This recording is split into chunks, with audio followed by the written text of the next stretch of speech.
I am Chris Vaughn, strategist, creator, disruptor, and catalyst in chief at In Her Company, where we harness the power of women to be their own solutions by working with them to gain clarity and structure their vision so they can have the impact they were created to.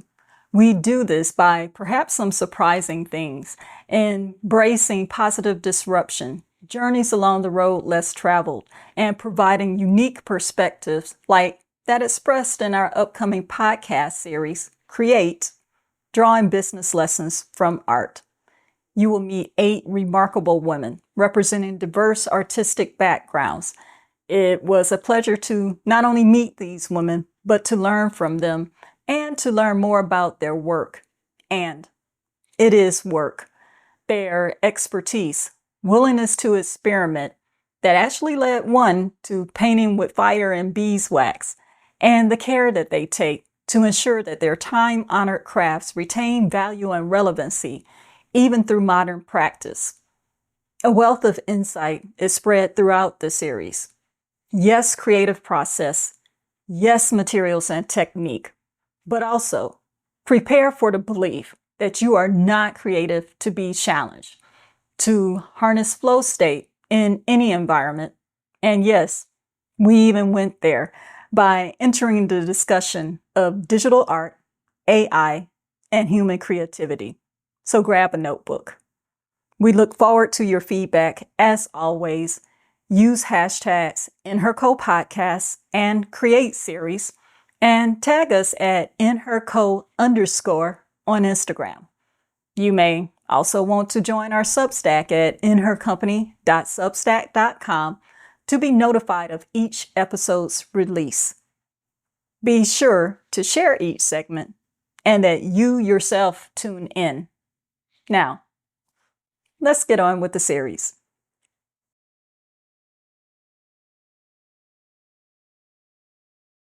Thank you for joining us for another episode of In Her Company. Today, our guest is Kelley Wilson, who views herself as a custodian of an age-old craft, just trying to make it cool again. Kelley learned the art of basket weaving in the summer after high school in the Adirondack Mountains, crafted her first pack basket while taking class, and was immediately hooked. In her words, these packs are meant to last a lifetime, to grow old with you. She insists that you love them and that you love them hard.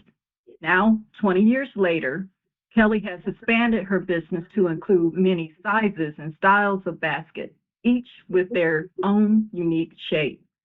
And after a trip to India in 2020, right before the pandemic, she began importing vintage quilts made of used and upcycled saris, seeing them as the perfect complement to pair with her baskets. And we agree. Kelley, welcome to In Her Company. Hello, thanks for having me. So, why don't you give us a bit of background about how you came across weaving? So the summer, like we said, the summer after high school, I went and I spent some time working for the Adirondack Mountain Club, which is where these baskets are native to. And I just, I had an opportunity to take a class, and I did. And it was something that I was just kind of naturally good at, and I loved it. So kind of became obsessed with just using these baskets for everything. Oh, wow. Now, Adirondack Mountains, that's not too far away from Schroon Lake, right? Schroon Lake is up there. There's so many lakes. It's like insanity up there. So it's the largest state park in the country. So there's a lot of space and there's a lot of lakes. Oh, wow. I know the mountains, my family and I, and this was over a decade ago now, but remember going up the mountain. And when you said Adirondack, it's like, oh my gosh, I remember that journey because when we were driving up, it's like, okay, now we're in the clouds. It's like, what? And you keep going, and it's like, now we see the tops of the trees. It's like, what? Yeah, I mean, I love the Adirondacks. We've been going up there since I was a little kid. And, I was just kind of this little hippie girl after high school, and I just wanted to go like live in the mountains. So I did. I lived in a tent. Wow, that has to be an incredible experience, though. It was really magical. I mean, I made some lifelong connections. The people that I made friends with up there are still some of my best friends in the whole world. So Oh, wow. Now, how long was the class? Because were you living in a tent for the duration of the class? the class was just one day, but I was Oh, working for the Adirondack Mountain Club. And yeah, I lived in a canvas tent for the entire summer. wow. Yeah, it Wow. was really cool. It sounds very much like. So why weaving? Why not anything else? Like we know that you fell in love with it, obviously, but I mean, there's so Um, many forms in the world. I would say that I'm creative in a lot of different ways. I think that the reason why I love the baskets and the weaving is that it's something that you can use for the rest of your life. It's something that once you make it once, you're literally going to have a partner in this basket for the rest of your life. I started off just using them, for traveling, just putting laundry in. And then when I had kids, I would actually put my kids in the back to go hiking in Big Sur. And now that my kids are too big for the baskets to carry them around in, I carry their toys in there and blankets. So it's really been with me through all of my transitions in life. That's amazing. Do you It is. find it keeps your perspective like fresh and boosts your creativity? It's like a moment of zen. I'm a pretty organized person. I like order. So when it comes to basket weaving, having those straight lines, just knowing where you're going, it really clears my head. I think that having this and like using water, using the reeds, it helps to keep you grounded. It clears your mind, forces you to be present. It's just a real gift. Yeah, it sounds like I want to get back to your statement. I'm a custodian of an age-old craft, just trying to make it cool again. Yeah. That statement is filled with a deep respect for the art and its history. Can you share with us, and even just what you said, the reeds and the water? I don't think that when we see a basket being woven or in the store, even that the idea of reeds and water even comes to us. So, can you tell us a little bit more about your craft? So, my understanding, this is what I was told, and this is my understanding, is that the early settlers that came to New York and Vermont and New Hampshire, all the Northeast, they were big on trapping. So they would use these baskets and go and collect their pelts from their traps. They used it for trading. So they're meant to be used. They are heavy duty packs. They are meant to be used hard. And so they had a very certain shape, which is kind of bulbous. And that was so that they could sit back to back in a canoe.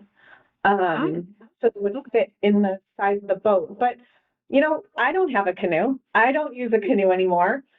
Now I just make them so they're not so bulbous. I make them so that they're more user friendly, I feel. I feel like they look a little bit more hip with the shapes that I choose.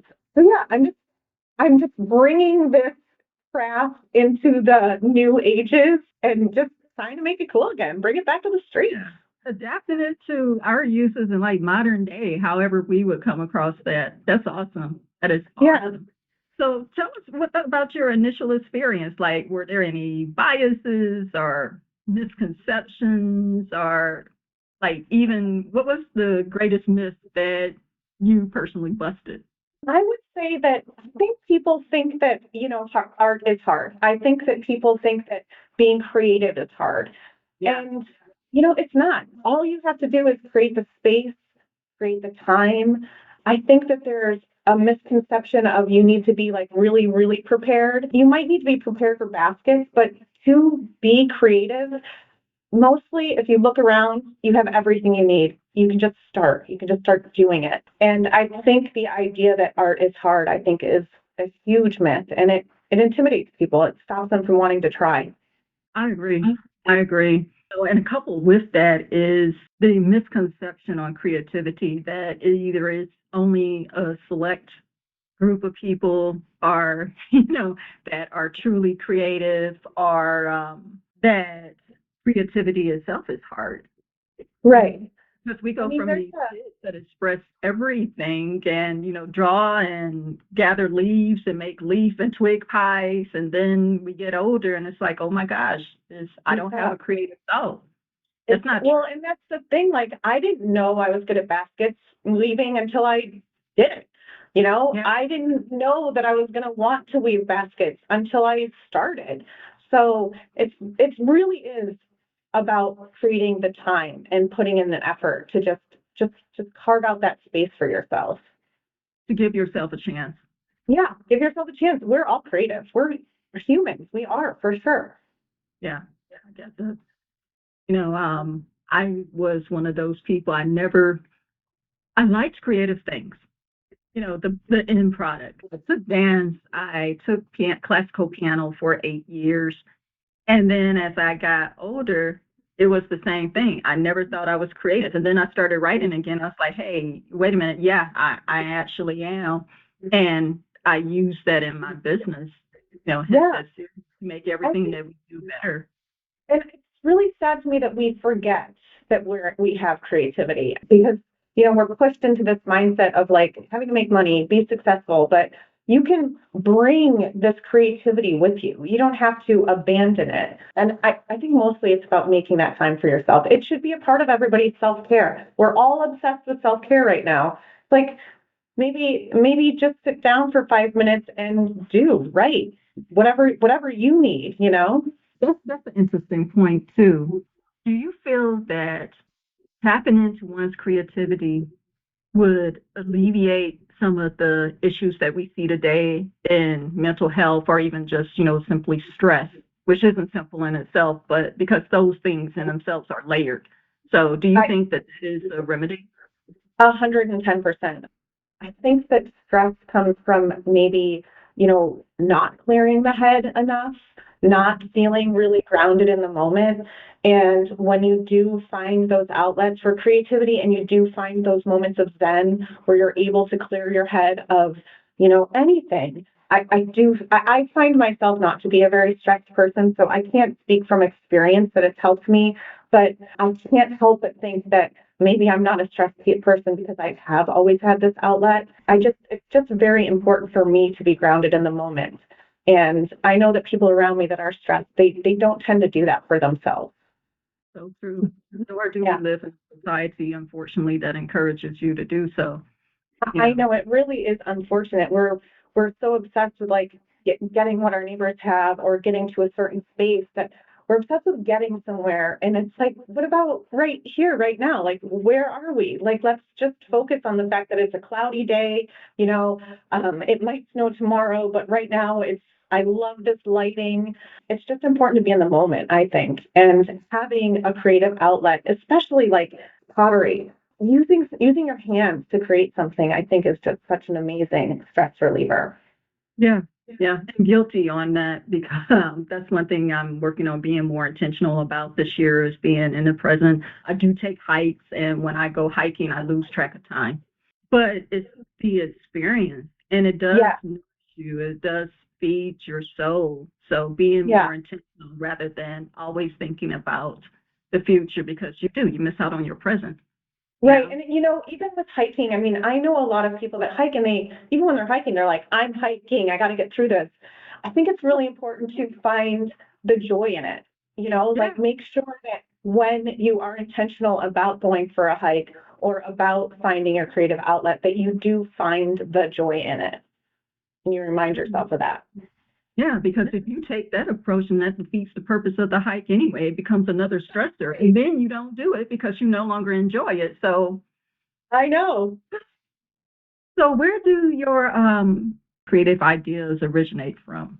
My mind is always trying to be creative. So it's when I'm alone. So it's basically when my kids are not around.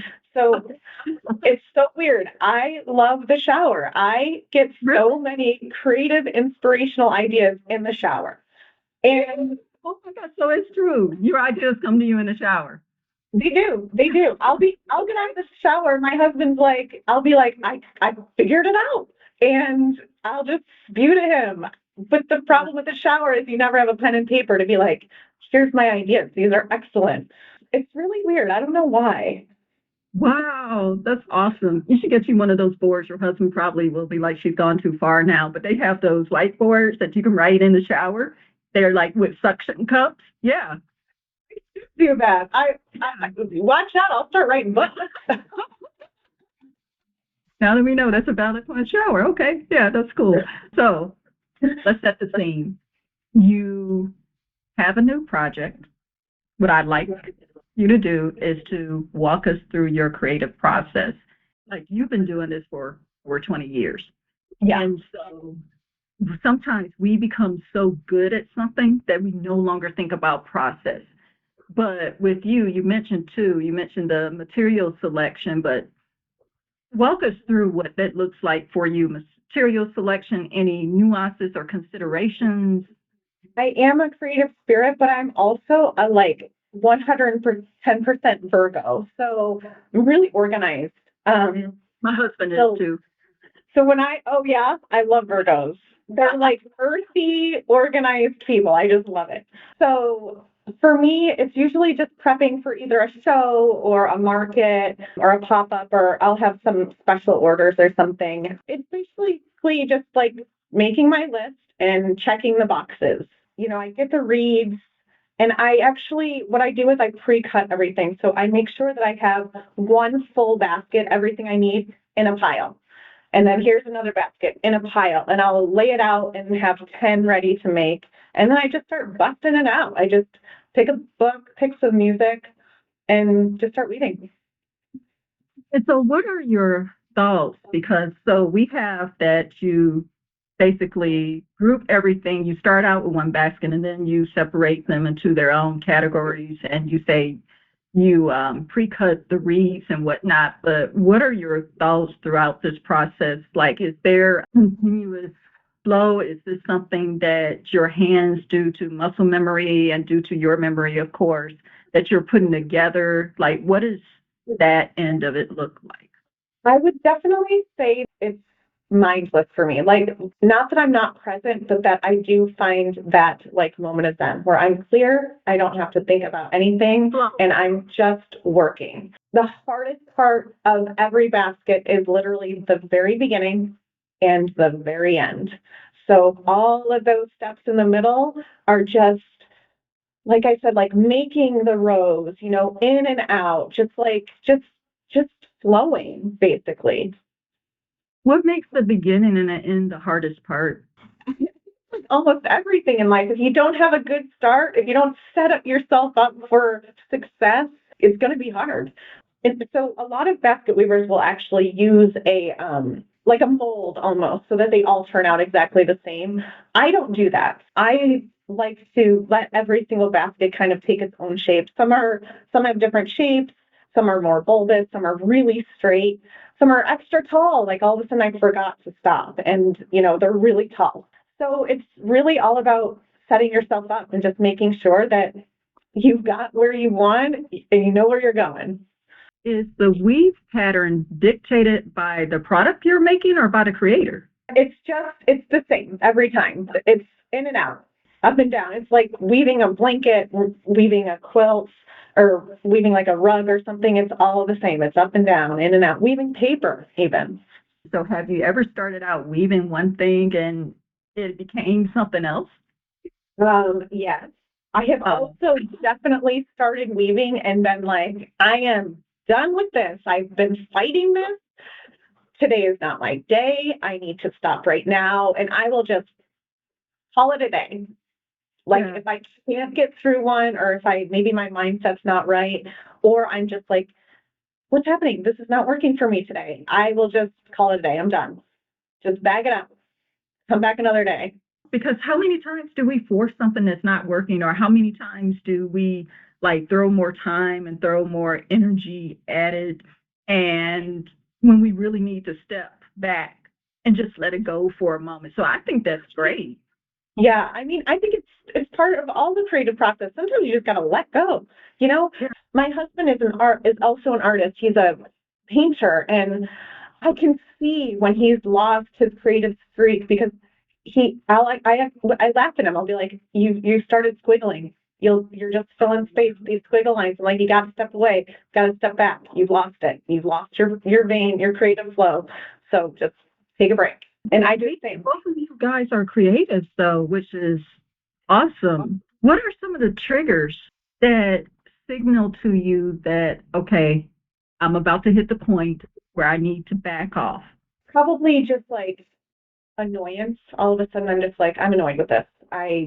And it's probably because I have something else going on in my brain. You know, I'm probably getting infiltrated by something, and it's not giving my craft a good vibe. So I'm just like, maybe I got to stop, back away, and I'm okay with that. I think it's really important to know when you either need to take a break or need to stop, or just say, this is it. This today. Some days it's just a bad day for baskets. You just gotta recognize it and walk away. Rather than continue to repress or push through, you know. Some people do like to do that. I don't. I'm just like, let it go. Yeah. Okay. Yeah. Thanks for that. Thanks for that. Concerning, the projects that you work on, what shapes your day, or I don't think you allow your creation to reveal when it's done because we just covered that. So how do you structure your time regarding the projects, and how do you allow it to shape your day?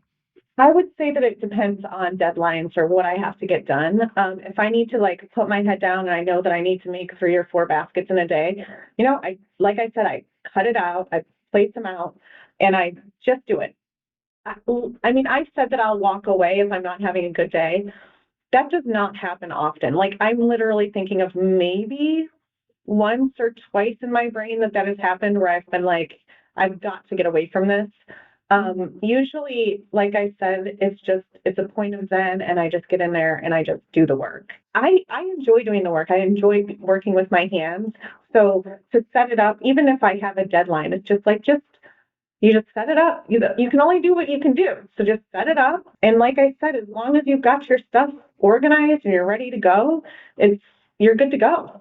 Yeah. And it sounds like this work is fulfilling in itself. So, Yeah, it is. And it's I think it's like with everything in life, if you set yourself up for success, you'll be successful. It's about taking those steps though to prep yourself. A lot of artists struggle with the fact that they don't like the setup and they don't like the cleanup. They only like the creation part. It's important to make sure that you're not separating those things. The prep is part of the creating. The cleanup is also part of the creating. So make sure that you're embodying it instead of separating it into those things. yeah, the end to end. Yeah. Yeah, is part of the process. I ran across a passage in a book, and I don't remember, it was a while ago, but it was discussing having a habit of completion and how the tendency nowadays is to leave things unfinished, and how leaving things unfinished carries over, bleeds over into other areas of our lives, and we don't even realize it. And some of that can be directly attributed to now we want to parse out things without realizing that it's a complete project. It's a complete project. Yeah. Totally. Yeah. Like, oh, this is no longer important. It's like, hello, you're not done yet. It's not done until Yeah. the cleanup has happened. You have to, and I said that about hiking before. Like, you have to find joy in all aspects of it, or you're going to lose interest in it. If I don't find a little bit of joy in the prepping to weave the baskets, I'm missing out on something along the way. If I don't find a little bit of joy or satisfaction in like cleaning up my space when I'm done, that's another portion that I'm just missing out on just a little bit. So you just have to like embody the whole thing. Do you find that even the cleanup part of it frees space mentally and helps you better prepare for the next project? Honestly, like I said, I'm a Virgo. So like in the end, like having a disaster and then cleaning it up and knowing that the next day when I walk in here, it's gonna be brand new again. I mean, that is satisfying to me. Yeah, Extremely. yeah. I feel that. I feel that. Yeah, totally. When did you begin to value your own work, your own creations? Because oftentimes we look at whoever the greats are in any category, and we assigned more value to work that's already done than to ours. So, what did that look like for you? Honestly, my husband is incredible support system. And when we met, I was like, I make baskets. And he was like, that's cool. And then I started weaving baskets, and it was really him. And he was like, these are amazing. He was like, why aren't you putting these out there? Like, you should be putting these out there. And so, I don't know. I think that it's important to have that support system. And you need to have someone recognize that, it's, or I think that I need that validation. I do validate a lot of people with their own art. So sometimes you just need some outside voice that's like, this is worth it. You're good at this. This is beautiful. And my husband is so good at that. He's the bomb. Yeah, that's awesome. That's awesome. Yeah. All the way around, to say that about each other, to not have a relationship where two artists are competing with each other, because, No, oh, that can be a nightmare. Hey, how many for times have we heard about that, though? You know, and particularly when one is either more successful or greater, two different skills, and they're competing for resources, which should not be, because that's not what creativity is, though. No, in the end, it's hopefully we're sharing it with everyone we can, Yeah. and if we continue to lift each other up, we're all going to rise above. Oh, yeah. Family Yeah. wise and otherwise. Yeah. Many blessings to you and your relationship. We touched on it briefly, but now I'm going to ask the question that people probably expect me to ask, which is, can you speak to the starving artist stereotype? It's true. Honestly, I think that artists have a very hard time with self-promotion. And if you're going to be successful in art, where you actually like need to make money, it's not just to zen out, it's not just for your self-care. You actually need to have some income from that. You're running your own business. You are your own marketing department. You're your own social media person. You're your own you're even shipping department. You're every single aspect of that. And honestly, unless you are able to do that, or unless you're able to lean on other people to help you do that and know your strengths and know your limitations, it's hard. It's going to be hard.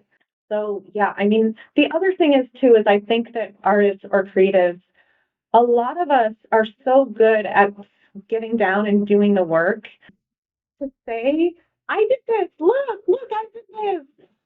It's really uncomfortable. It's not, I'm uncomfortable doing it. I mean, even when I'm not on stage, or if I'm just like at a market and somebody's just asking me about it, I will turn bright red. I will start sweating. And I just feel like, you know, I love it and I want other people to love it, but then I feel like a salesperson and, that's not who I am. So, it's just that battle to like put yourself out there and say, I did this and it's good. Let me clarify what you're saying, because earlier the myth that you busted was that art is hard. And so you're not saying that art in itself is hard or that the artists have to starve. You're saying that starving artists stereotype has more to do with the artist not embracing the other tasks that need to go along with that, more so than people actually not valuing art itself. Right. I think that creating the art is not hard. Um, but promoting yourself, self-promotion, I think is very hard. And like I Are introverts? Yeah, definitely. And especially when it comes to something like for me, I make something, that's meant to be used. You know, I can say, you put your kid in this, go for a hike. You can put your groceries in this. But for somebody who's maybe making a portrait or painting or doing abstract art, you're just like, you can hang it on your wall. You know, that's hard because you're being judged for like what you created from your heart and from your mind, you know? And I think that unless you have the power to be able to say like, it's good, I did this and you want it. I think that's To something create that, a story around it. yeah, it's hard. And I do think that's hard. You mentioned aesthetic art and then the functional, and that the baskets that you make are meant to last forever, basically. So use them hard, love them hard.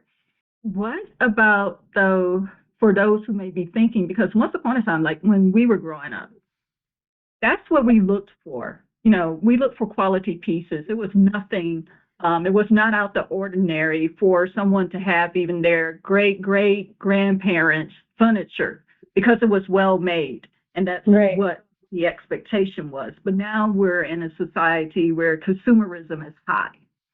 And so Mhm.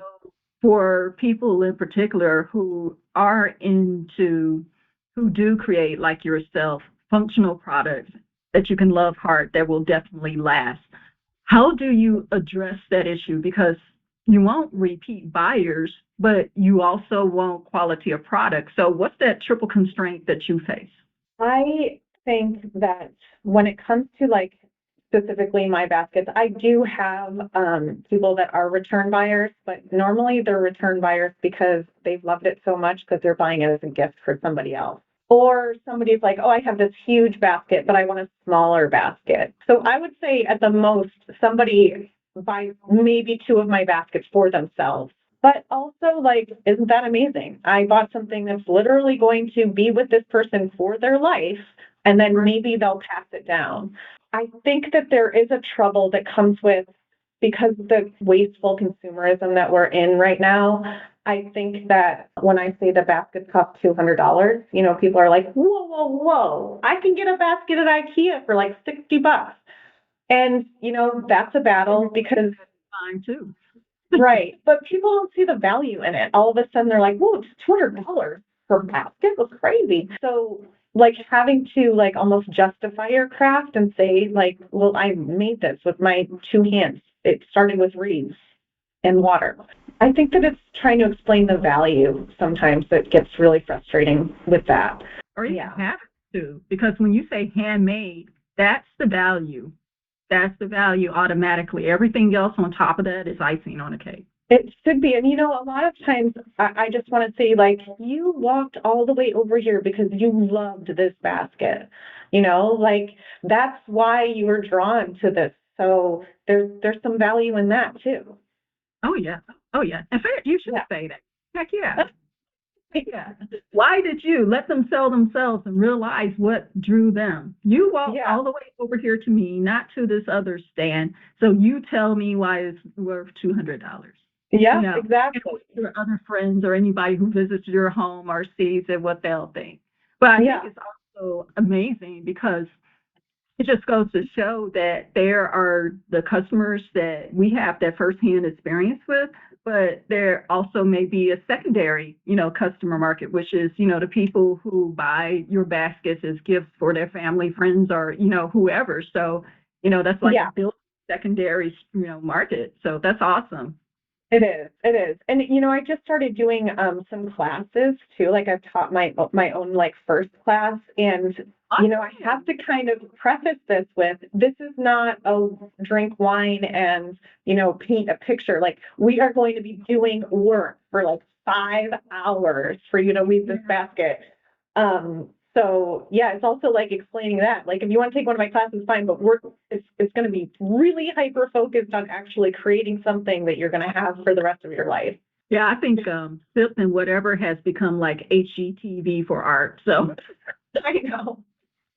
I know. My mom was like, "Oh, I'll let some friends come over. We'll drink some wine and weave baskets." I was like, "No, that is not what we're doing." it doesn't work like that. Doesn't work. No. Is there anything that you hand off or that you delegate so that it stays enjoyable for you? So like I said, the beginning is the most frustrating part and the end. Yeah. If I get frustrated at the beginning and I'm just like, this is not working, like maybe I've woven like this much and it's just like a struggle. It's just been a struggle the entire time. I'm done. I just walk away from that. Okay. But if it happens at the end and I'm just like, this has not been enjoyable, I want to stop right this second. Sometimes you just got to finish that basket, you know? Sometimes you do have to power through. It's this tall, and it's just the end I have to put on. Then I just got to do it. But at least it's just that little, so yeah. My job will be when it's done, and I'm going to be like, somebody's got to take that basket out of my life. I'm done with that one. Gotcha. Gotcha. So what's one thing that you wish people knew about your craft? I guess it would be like reminding people that this started off as, I mean, it started off as a tree at one point, like these, this was once a tree and, it's been through hands in order to get it into the reeds, which is in order so that I can weave it. And this is something that we've been using baskets since we first started walking the planet, the earth. And there's a reason for it. They last. They're meant to last. They're meant to be used. And, I just think people need to do that. Use them. Don't always throw stuff away. Use this for the rest of your life to go to the market, to go to the farmer's market, to go to the beach. Yeah. And it takes time. I want people to know and remember that, this is a skill that I have been working on for 20 years. So no, it's not a sip and weave if I'm teaching a class. And it's not cheap, this is something that I have been crafting for 20 years. And, enjoy it. And I want you to enjoy it, but I want you to use it, you know? Yeah. An appreciation for the art as well as the process and the skill that went into it. Yeah, I mean, I think that everyone forgets that, if you really like a piece of art or like some pottery or something, that's somebody that did take the time to learn how to do that and spent time learning this craft. I think it's important for all forms of art, Who do you create for? I create for me, but I also create for my kids. I create for my husband. I create for everyone. I think it's important to remind people, like, in the end, that, I didn't start making baskets until I took that one class. I didn't know I could start weaving baskets. I think it's important to just keep creating so that my kids see me using my hands so that, my friends' kids can see like a basket that like my kids, somebody's mom made. I think it reminds people of like where stuff came from originally. This is something that has been around forever. And I think it's important for especially our kids these days for, video games and forgetting to go outside. And I think it's important for them to remember that some of this stuff somebody made at some point, Hands have worked on this.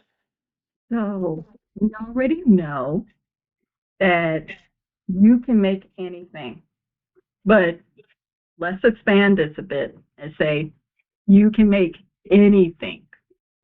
What would be your most ambitious weave project? Honestly, these baskets are so particular to, wearing on your back like a backpack.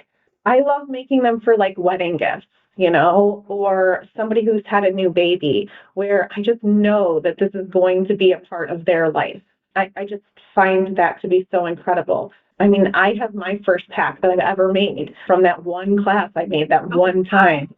And it's still the one that I use. I've never made myself another one because I never had to. So I think just creating for people and when they buy it and seeing their joy and knowing that they're going to have it forever is just, that's so satisfying. I can't imagine like reaching for any other star because that's it. That's the goal.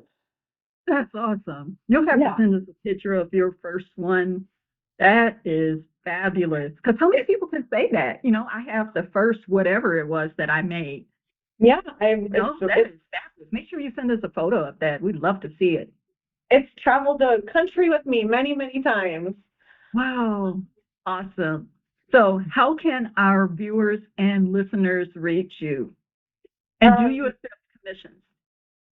I do. People call and ask. The problem with the baskets is usually they're expensive to ship. So if you want one, expect to pay a lot of shipping. But the best way to reach me is through Instagram, which is by_K Wilson. Otherwise, my website. I would say that Instagram is probably the most effective way. It's the Okay. way I reach most people. And your Instagram handle once again? By_K Wilson. Good, good. Last question. Yes. What does creativity mean to you? Basically, it's everything. I think that it's imperative to our survival. I think it's imperative to our joy. I think that we have forgotten how to be creative, and I think that it's very important for us to kind of like reconnect with that. Creativity, like I said, it's in all of us. We've all forgotten to make that time for us. And I think that it's important to remember to give that gift to ourselves. So, yeah. And it is definitely a gift. It really is. I follow this author. His name is James Victore, and he has a quote that is, "Your work is a gift." And I think that people forget that. When you're a kid and you're able to create something, parents say, "Oh my God, you're gifted. Look at him, he's gifted." And I think that it's important to remember that your work is a gift, and it's a gift to yourself and to everyone around you. Thank you, Kelley, Oh, for thank you so being much. creatively with us today. Thank you. This has been a joy. It's so exciting for me to be able to speak with other creatives and, encourage people to just do it. Just get out there and do it for yourself. Yeah, because we owe that much to ourselves. So, yes. We owe it. So, we hope that you have definitely enjoyed today's episode, that you are able to better explore your own creativity in new ways and find applications for your creativity in other areas of your life as well. I am Chris Vaughn. This is In Her Company.